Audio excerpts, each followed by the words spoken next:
Welcome back to the channel, everybody, and the final of the draft grade videos. It has been 8 videos, 8 straight days, and a whole lot of work put in, but we are finally ready to wrap things up, and we finally end things with the NFC East today. Wanted to save this division for last for a number of reasons, the biggest being, though, I am a Commanders fan, so wanted to save my thoughts about the Commanders and really just kind of digest everything that happened and save it for the last team I wanted to talk about. But as per usual with all these videos, each of these teams will fall into each of the grades on the left side. They will fall into one of these tiers, and on the right side of the screen, the picks will be color-coded into how I feel about how good the picks were, gold being amazing, green being picks that I like, white being neutral, red being picks that I didn't like, and gray a disastrous pick, which is very rare to get. These teams will also be graded amongst their peers, not just in the division, but the NFL overall, as they will receive a grade of where they ranked in the entire NFL. But without further ado, let's wrap things up and let's grade out the NFC East. Coming in at number 4 in the division, number 26 overall, it is the Washington Commanders, and as a fan of this team, I bet a lot of people were expecting me to just jump out of my seat talking about how much I love this draft class, and there were things that I liked, there were things that I did not like. But it's important for us to start at the top, where I battled what to give this as a grade, and ultimately, as you can see with the font being a little different, I changed my mind. I changed my mind a couple of times on this pick. I went from white to red to white to red, and I ultimately settled on being neutral on the Jayden Daniels pick, as overall I do like Jayden Daniels, but I can also say I had Drake Maye as my QB2 on the board, and I would have taken Drake Maye if I were in this situation. But at the same time, I also don't fault the Jayden Daniels pick. I get it. I 100% get it with Jayden Daniels of seeing what he can be. But for me, I do think there is a lot of overstated hype of people trying to say he's like the next Lamar Jackson. He's not the next Lamar Jackson. Again, one of those things where I could absolutely be wrong, and trust me when I tell you, I want to be wrong when I say this, but I don't think he'll ever be Lamar Jackson good. That's, you know, a top 5 quarterback in the league. I don't think he'll ever be top 5 QB in the league, but I do see his high end, you know, in terms of his comp, in terms of how good he can be. My high end for him is like a Kyler Murray, and I think it makes a lot of sense why Washington would have wanted him if that is the case, because Kyler Murray, who was his coach when he was in Arizona having his best success, it was Cliff Kingsbury. Kyler Murray being a comp means a lot of different things to a lot of people, and I think for those who maybe kind of look at that in like maybe disgust, I just don't think you know how good Kyler Murray truly is, because when he's healthy and not playing for a dumpster fire of a roster that he has had in certain times of his career, at his best, Kyler Murray has played MVP level football. He's just not been able to sustain it for a long stretch of time and has dealt with injuries. So I think that's the high end of what Jayden Daniels can be, but I don't know if that's exactly what he will be. For me, Daniels had a number of flaws in his game, and as do, you know, the other quarterbacks in the class, maybe not named Caleb Williams. You know, Drake Maye had some accuracy issues and, you know, some other concerns, and Jayden Daniels for me does not play well in terms of throwing in the middle of the field. I think he is very quick to just tuck and run, which at times can be beneficial, at times can be not beneficial, depending on the situation, but I do feel like he's one of those quarterbacks who doesn't run to throw, he runs to run. Daniels is a little quick to bail from the pocket, and as these quarterbacks in the NFL who are great athletes and can run the football, they do have to learn that in order to be truly successful, you have to run with the intention of extending plays to throw the football and not just tuck and run, because you miss out on a lot of big plays and a lot of what makes his athleticism really special, as he can probably have the athleticism to extend plays that not other quarterbacks in this league have. And when that happens, plays break down, coverages get a little less sticky, guys get open, you're going to have to hit those balls. But if he's just tucking and running and, you know, ducking out of bounds after 3 yards because a linebacker who's spying or a contain just kind of knocks him out, you know, that's not really efficient offense, and you're not doing exactly what you could be doing. Daniels does possess a nice arm. He possesses a great deep ball. That was his biggest strength when throwing. He could throw outside the numbers and throw a good deep ball. So he has the potential to be a good quarterback. But my concerns come in, he's a bit older, and I know people are going to instantly be like, well, Joe Burrow was this. Joe Burrow was special. Joe Burrow was like a generational quarterback. Jayden Daniels is not that. You can't compare the two because they're two very different players who have two very different skill sets. So I don't want to hear that as a comparison. He's an older QB who struggles in the middle of the field, who has some issues when it comes to knowing when to run, when to throw, and also he doesn't protect himself. You've seen some of the hits that he's taken in college. That's an also big concern that especially Washington fans are very wary of, given the RG3 situation. And as we kind of bring up RG3 here, I want to bring up him as there's been a lot of comps there for Jayden Daniels and RG3. I can also say that I'm comfortable in saying that RG3 was a much better prospect coming out of college than Jayden Daniels. I know they were both Heisman winners, both number 2 overall picks, but RG3 was a better prospect and had a better arm, better awareness when it came to running and throwing. I think is just a better runner. I think RG3 is just like a better Jayden Daniels. So I don't know if I like the comparison there. And I know a lot of this comes off as me sounding very negative towards Jayden Daniels, and those are the negatives. But I did say Zions Kyler Murray. I do think he possesses this rare athleticism that he's going to be able to walk in as one of the best running quarterbacks in the league. I do think he went to the situation that is the absolute best for him. If any of the teams that could have conceivably taken a quarterback in this draft, of all of them, Jayden Daniels' best chance of success is in Washington, where he gets to go to a coach that knows how to utilize a player like him, like a Kyler Murray, who knows how to utilize a player who could throw outside the numbers, knows how to utilize a dual threat, knows how to get that guy in space, knows how to help him level up his game. So I understand the pick in terms of fit. I understand the pick in terms of getting what your offensive coordinator wants to succeed with, because he's going to have the best chance to succeed with Jayden Daniels. I understand it in the sense that he's going to have athletic traits that Drake May will never have. I want to be wrong in saying I'm not in love with the Jayden Daniels pick. I've never wanted to be so wrong. I've never wanted there to be a situation where, he becomes this insane player and people come back to me, man, you were an idiot. You were wrong on Jayden Daniels. You didn't think he was amazing. And I like Jayden Daniels, but I don't think he is this amazing, just franchise-changing player that I want him to be. I want this to be a situation where, Dan Snyder's gone, the football gods look upon an organization as not this awful, toxic environment with an awful owner and says, you know what, here you go. This is the guy that you got taken away from you a decade ago. This is RG3 2.0. This is the career you would have had with RG3 if it didn't get taken away from you. I want this to be some, poetic justice for Washington where we get the guy that we never got to have.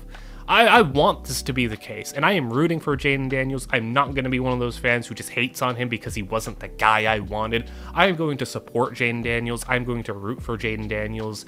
I want him to succeed so very badly, but I could say that it just wasn't the guy I would have taken. And for all the positives and negative things I can say about this draft pick, I'm going to let things play out.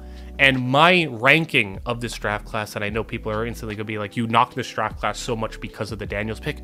Really, no. My knocking of this draft class is very just independent of the Jayden Daniels pick, as it didn't really have much to do, because regardless of if you get the quarterback, which quarterback you get, if the quarterback succeeds, it's going to be good. It's what you surround the quarterback with. And I said this with the Vikings draft class when I graded them relatively low, is while JJ McCarthy can be the quarterback, it's what you get around him and set him up for in the future that really determines how good of a draft class you have. And I didn't think the Vikings did a good job of that. Now, we're going to get into the non-Jayden Daniels aspects of this draft class and why the draft class truly ranks low, because the Jayden Daniels pick Yeah, it would have gotten a higher grade if they took Drake May, but really the grade wouldn't have gotten all the way up to like a top 10, top 5 grade if they took Drake May. My criticisms of this draft class, and where I guess I differ from a lot of other people, is day 2, and I really want to touch on day 2, as I don't want to just spend the whole time talking about Jayden Daniels, as day 2 was a bit of a frustrating day because of how good it could have been compared to how good it was.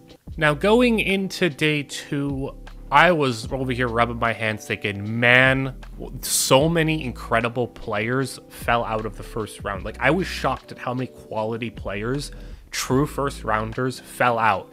And I'm sitting there, man, we got pick 36, we got pick 40. Let's do something crazy here, because regardless of who you get at quarterback, it don't matter if you can support him with such an amazing team around him.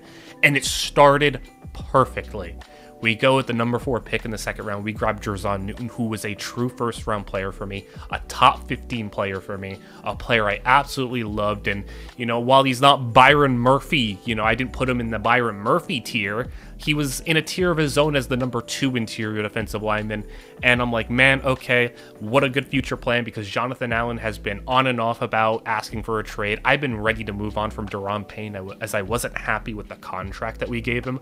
I didn't think we should have paid him. I mean, we could have just kept him and, you know, paid Montez Sweat instead of trading Montez Sweat away. But, you know, we got a future interior defensive lineman, and Washington I can hopefully say, always have a very strong interior defensive lineman. You know, whether it's Jonathan Allen going over to Jer'Zhan Newton now, the future there is looking nice, and I'm like, okay, this is great. And then pick 40 happens, and this is where everything is like, man, what is going on? Because I hit the highest of highs, and the highs were just keeping on coming, because somehow Cooper DeJean made it to pick 40. And I was like, oh my goodness, man, we need Cooper DeJean, because it wasn't just that he was like another like top 15-ish player for me and a true first rounder. It was the need. Like, he was a need, because he's the best slot guy in the draft, who has outside potential, can play safety, can play all these other places.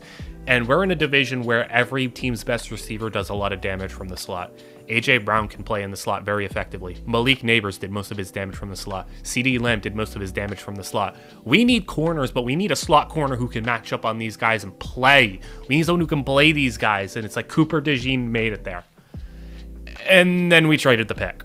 Trading the pick is one thing. We traded the pick to the Eagles. That is so much worse. And to just beat the dead horse of just misery, the Eagles take Cooper DeJean, and I'm just sitting there like, there's no way. And I can say the trade, what we got was good, but whatever it is that we picked, which, I mean, we picked Sainristil and Ben Sinnott with those picks, I'm taking Cooper DeJean over both of those guys, because we took Mike Sainristil, and I gave the pick a grade because I like Sainristil. I think Sainristil is one of those players who just makes big plays, big games, big situations. He's a big moment player, but he's a nickel corner, and you needed a nickel corner.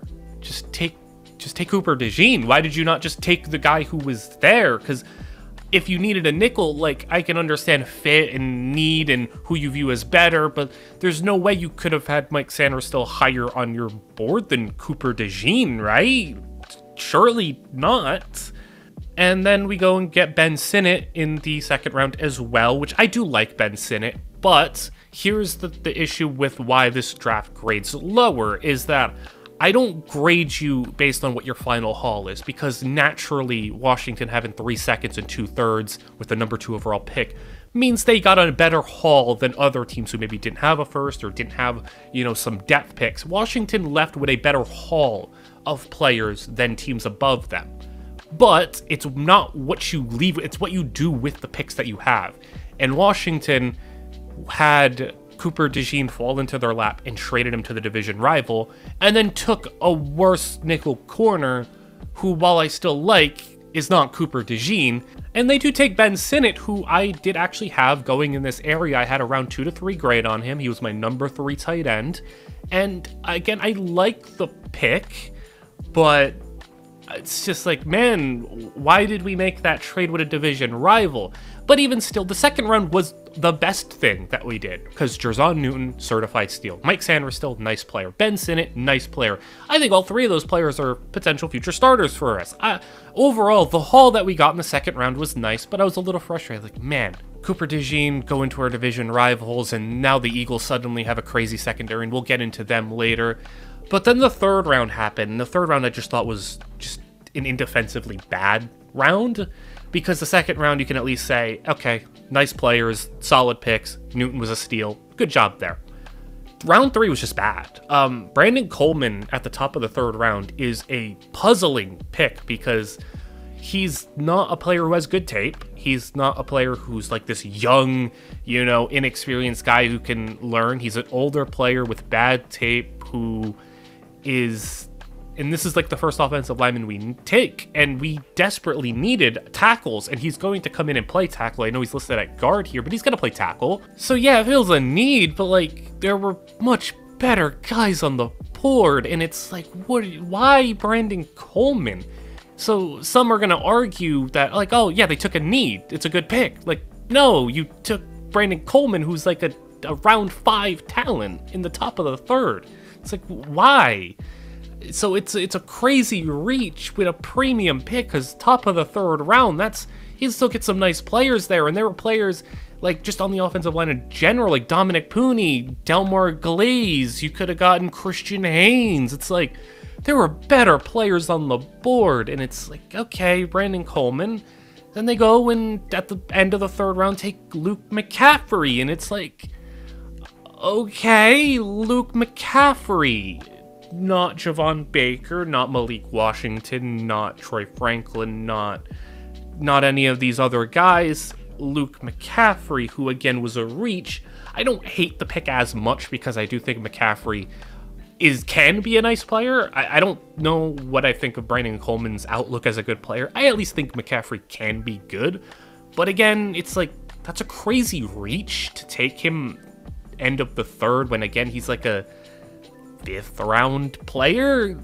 I don't get it. Then in day 3, Jordan McGee, again, developmental linebackers. We talked a lot about these day 3 linebackers who just, you bring them in. If they develop, they develop. If not, whatever, just throw them on special teams, or they'll bounce around the league. That's a whatever pick. Dominique Hampton, I thought, was a solid pick. It just adds to our safety room, which, it's a lot of guys there. I don't know who's really going to emerge. I know Derek Forrest is going to be the safety starting, I would imagine, but you got Percy Butler, Jeremy Reeves as a special teamer, Jeremy Chin signed, so he's going to have an opportunity to rotate in, and then Javonte Jean-Baptiste, who is going to just go into that edge room, which is just full of guys, like I said, with the safety room, like Dante Fowler, Cleveland Farrell, Dorrance Armstrong, KJ Henry, just a bunch of guys, so he may make the roster, but overall, this was a draft class where I was just left like, okay, we got some players, and we got guys that could be good for us in round 2, but I can talk about why this draft class is bad or underwhelming or whatever the case may be without bringing up who was picked at quarterback, regardless if it was Daniels, it was McCarthy, if it was May, if it was whoever. Again, it's one of those things where like, man, I want to be wrong, but if I were sitting there, like Jerzon Newton, perfect pick, got it.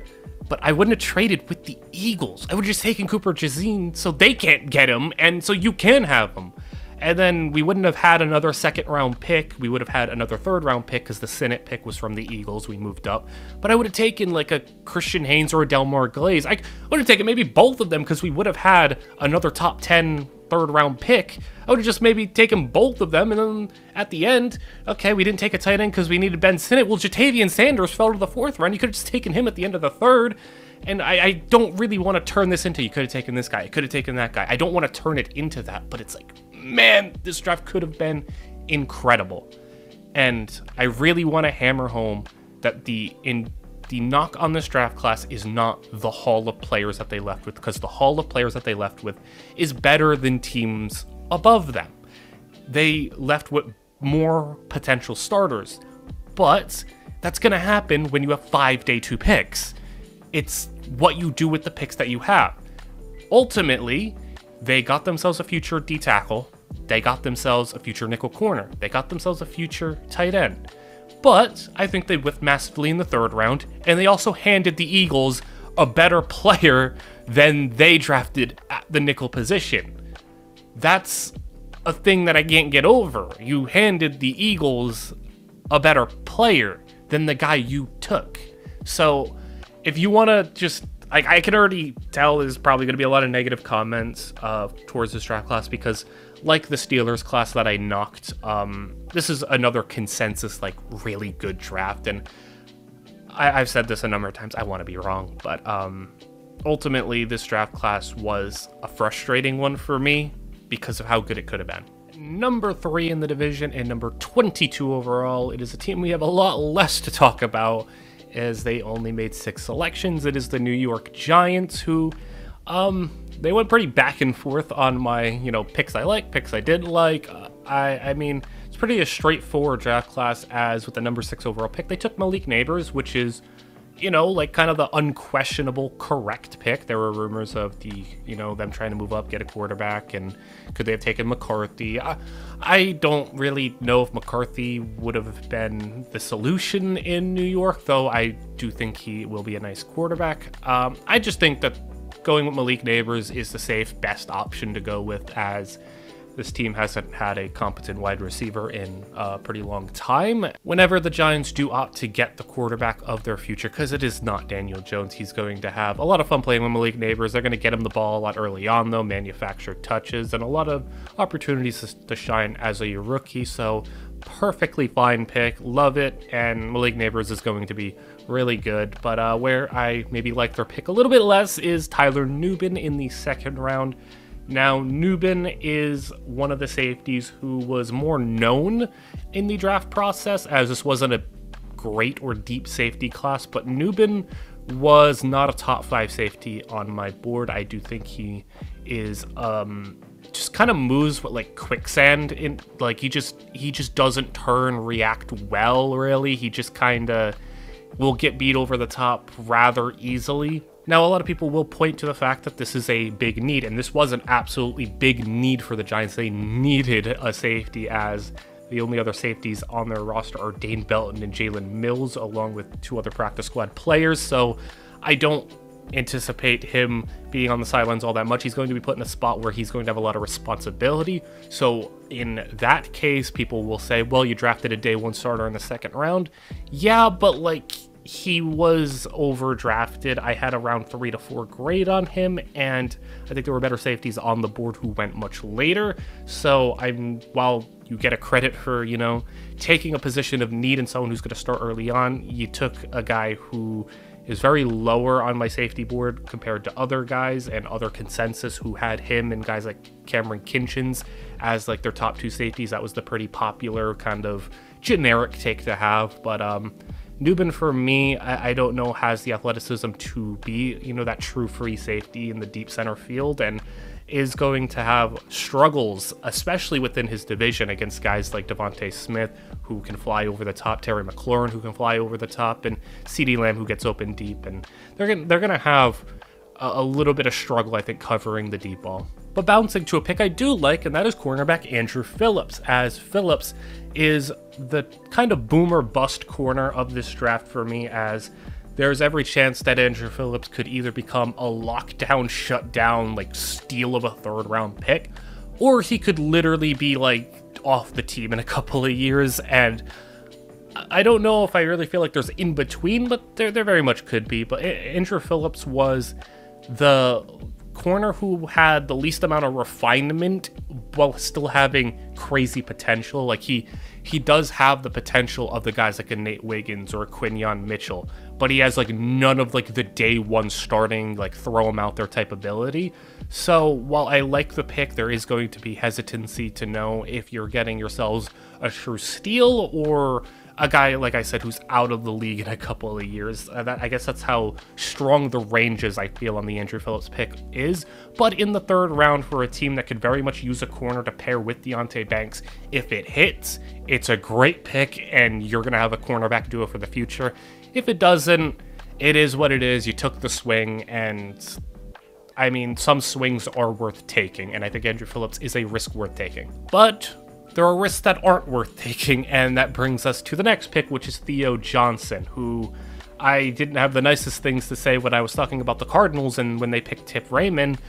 Theo Johnson, for me, is one of those players who obviously went to Penn State and has the crazy athleticism because Penn State is full of a bunch of freaks who are crazy athletes. But aside from the athleticism, I think has no idea what he's really doing. He doesn't catch the ball naturally. He doesn't block all that well. He doesn't run crisp routes. He doesn't do anything good. He's just a monster athlete. And if you want to bring him into the building and say, hey, we can mold this athlete into a good player, then sure, I think that's fine, I guess. Still 4th round, maybe a little rich for me to take a player like that, because this guy is all athlete, no football player. And at least with Andrew Phillips, I think he has some technical ability to him, whereas I think Theo Johnson just has nothing to his game other than the athleticism. So he's just a ball of clay that you can maybe mold into something, but also very much a guy who could just be gone in a couple of years. So Giants getting a little risky with their draft class. But in the 5th round, the last pick I really want to discuss is Tyrone Tracy, who I think was a really nice pick, and I think is going to have a role in this offense early on in his career, as I think that getting a running back was crucial for the Giants because of obviously losing, their star player in Saquon Barkley. But getting Tyrone Tracy is going to be a player who, it's not like it's going to be some uphill battle for him to get carries. I mean, the running backs on their roster are Devin Singletary, Eric Gray, and Gary Brightwell. So, I mean, obviously Devin Singletary is going to be the starting running back, but I think Tyrone Tracy is going to easily climb his way into the number 2 spot and get some nice runs. I wouldn't be surprised if you see him touch the ball 100+ times in his rookie season. And at least with the Giants, I can say, you know what? Malik Neighbors, day 1 starter. Tyler Newman, day 1 starter. Andrew Phillips has potential. Theo Johnson has potential. Tyrone Tracy, number 2 running back. And they also drafted a linebacker. They went needs heavy in this draft class, and I think they hit somewhere, and I think they missed in other places. I think Neighbors was good, Newman, Johnson poor, Tracy, Phillips are good risks to take. It's a very up and down, but a perfectly fine draft class, and I mean, I guess it depends on really what you think of the Newman and the Johnson picks. You maybe rate this class a bit higher because you may be thinking they hit on a bunch of players of positions of need. Coming in at number 2 in the division, number 17 overall, it is the Dallas Cowboys, who had a very unspectacular but solid draft class. As I will say, in the 1st round, they go with Tyler Guyton, who is definitely a position of need after losing Tyron Smith and Terrence Steele existing with his overpaid contract. He was definitely a need. I very much am not a Tyler Guyton guy. I didn't really like him in the 1st round, but I had him as a 2nd round grade, and it kind of, splits the difference of you get a day 1 starter late in the 1st, but you overdrafted him a little bit. So I kind of, left it pretty neutral. I don't love Tyler Guyton's game, but I also understand that you needed him. You needed him day 1. He's going to the Cowboys, where he's going to get a lot of support. He's going to get to play right next to Tyler Smith and Zach Martin. So it's going to be a situation where he definitely can succeed very much early on. But I'm very indifferent about the pick. I know some people love some Guyton. Some people think Guyton's awful. He's one of those players that I've seen split opinions on, but I'm fine with it.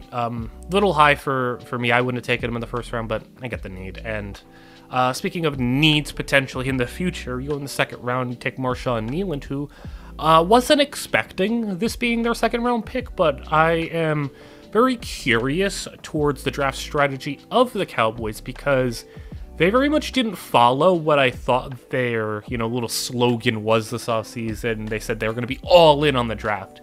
This draft to me didn't represent all in. This draft represented trying to keep the window open and trying to keep some cap space because I anticipate Marshawn Kneeland being a replacement for what I presume to be Jamarcus Lawrence, because you would assume they're going to pay Micah Parsons. But DeMarcus Lawrence seems like long-term he is not going to be lasting very longer, and Marshawn Kneeland is going to be the future plan, which I think is a good spot for him to be in. He gets to sit in the rotation with Sam Williams and just kind of do his thing for a couple hundred snaps in the season, and then when it's his time to take over, DeMarcus Lawrence out, Marshawn Kneeland in.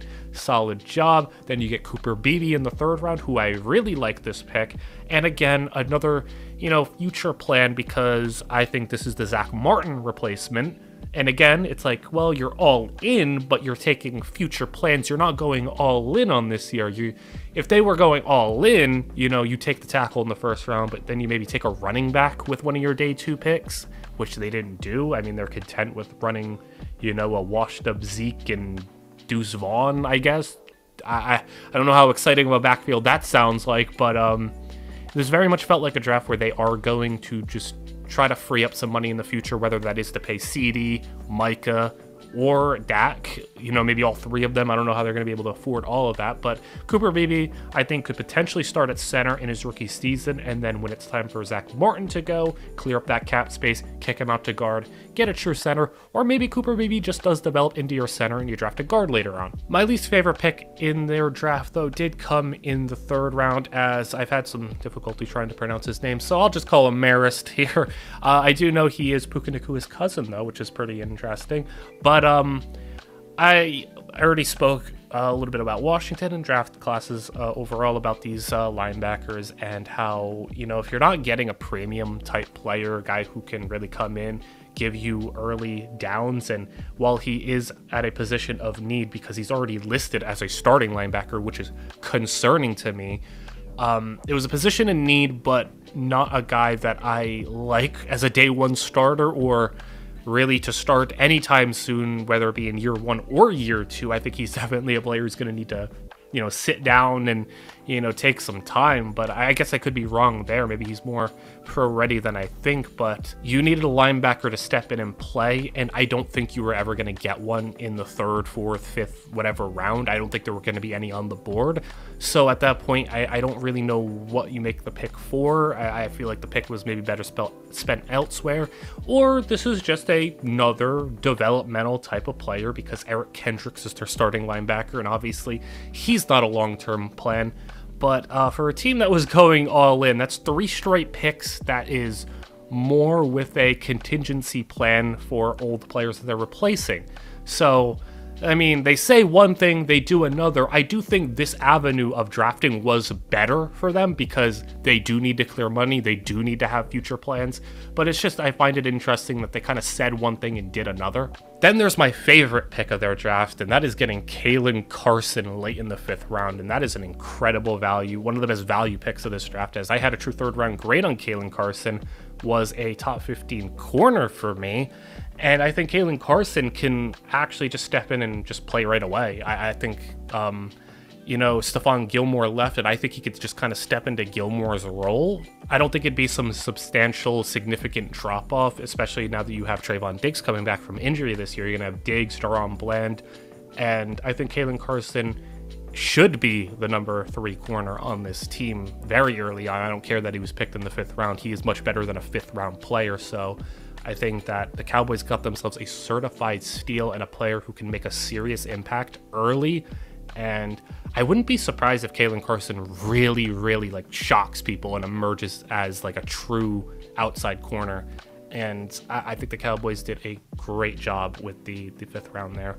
In the 6th and 7th round, they go and take wide receiver depth as, this wide receiver, I really didn't know this dude.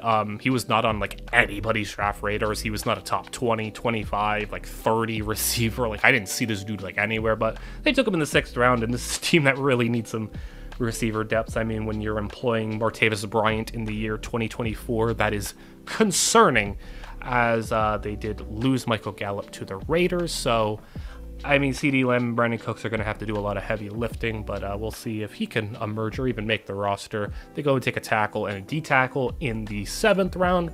Find whatever picks, guys who are roster bubble, practice squad type of players. But overall, I think the Cowboys, they said all in, but they look towards the future. I think this was a better outcome for them, because I don't think their Super Bowl window is going to be open for much longer if they kept doing this all in this year type of stuff, because this current roster is in a very top-heavy state with a lot of the contracts that they have and the people that they need to pay.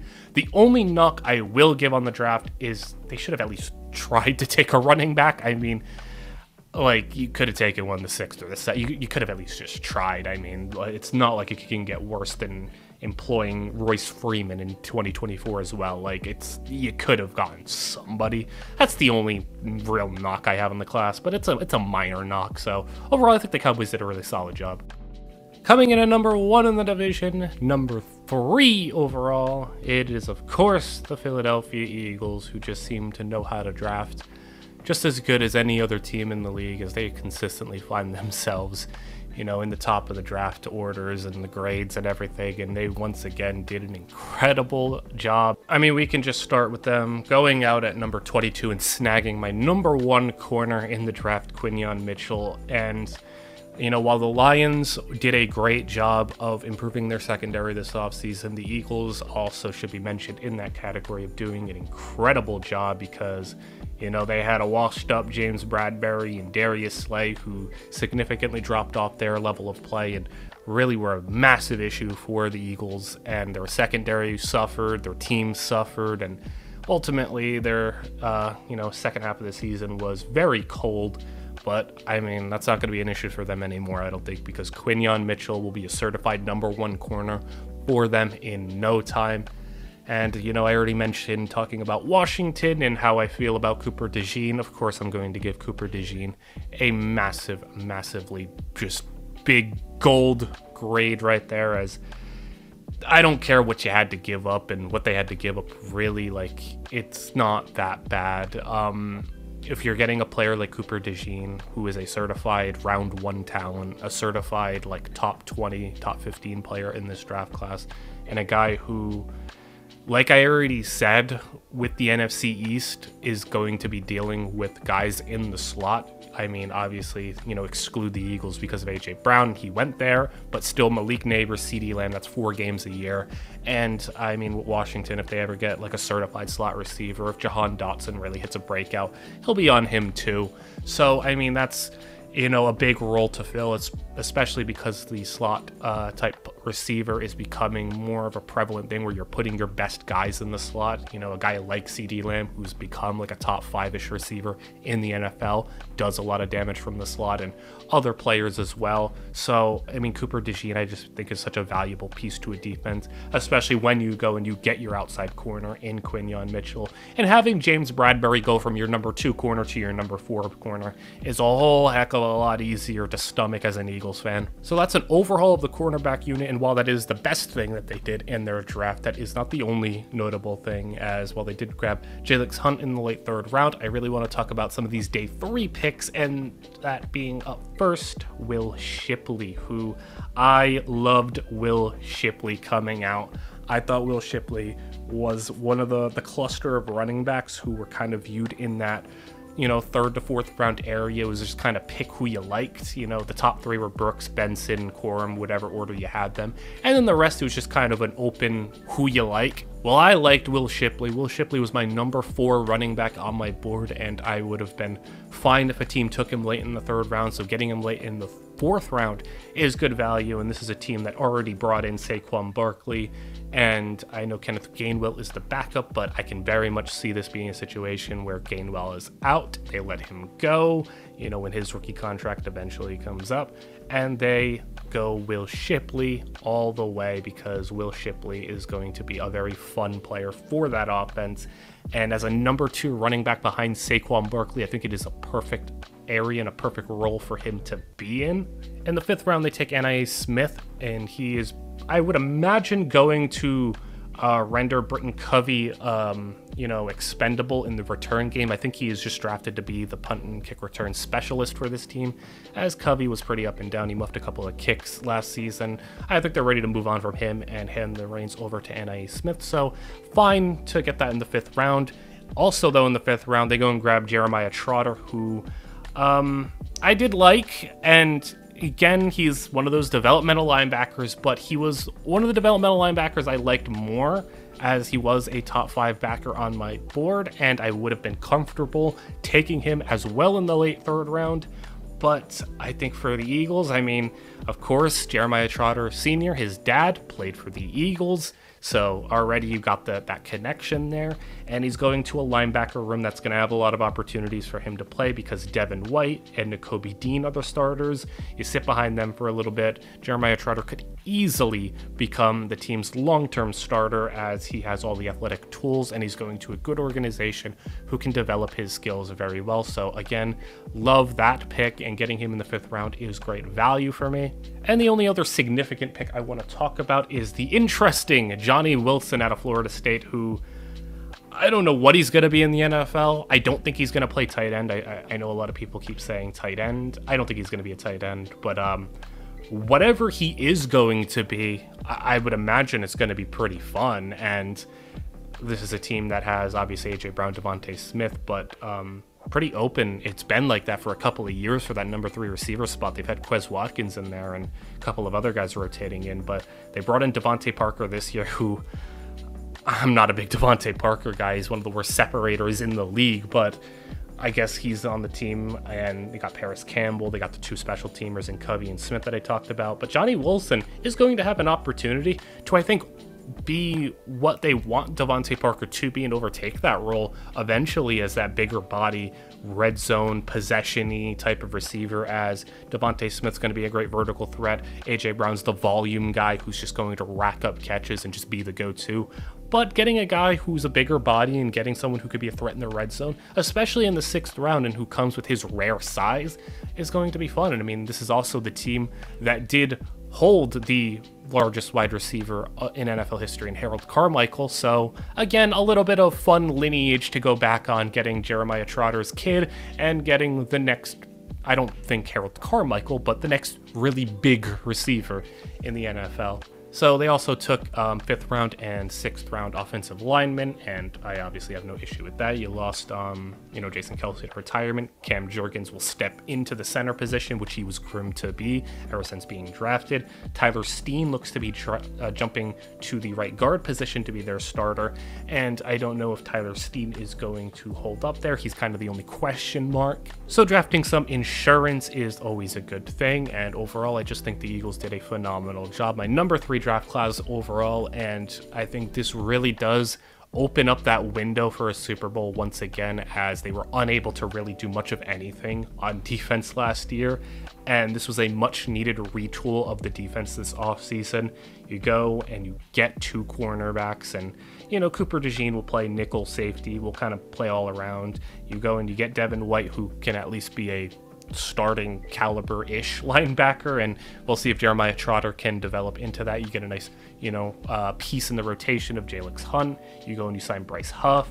Jalen Carter and Jordan Davis come in with another year of experience. Brandon Graham's still there. So I think this was a nice retool of the defense, and I think it really does reopen the Super Bowl window for them a little bit more, because they, I would imagine, not have the type of collapse that they had last season with the awful defense, and I don't think they're going to need to, fire their D coordinator in mid-season and replace him with Matt Patricia,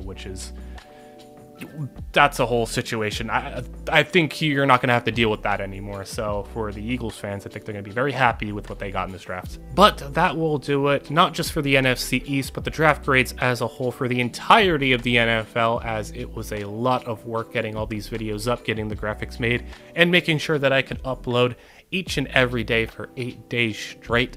As I hope you all enjoyed, and even if you disagree with a number of the grades that I had, especially with some of the more consensus teams like Washington and Pittsburgh, I hope we can all, see this through and see how some of these players develop, see where we're right, where we're wrong. It's always fun to go back after a couple of years and look at some of the crazy things that we said, and if we were falling on the right side or wrong side of things. And I assume that somewhere along the way in one of these videos, I'm going to end up saying something that's going to look really bad in hindsight. So I'm excited to see where that comes in, and I hope you all really did enjoy all these videos, and I will see you all in the next one.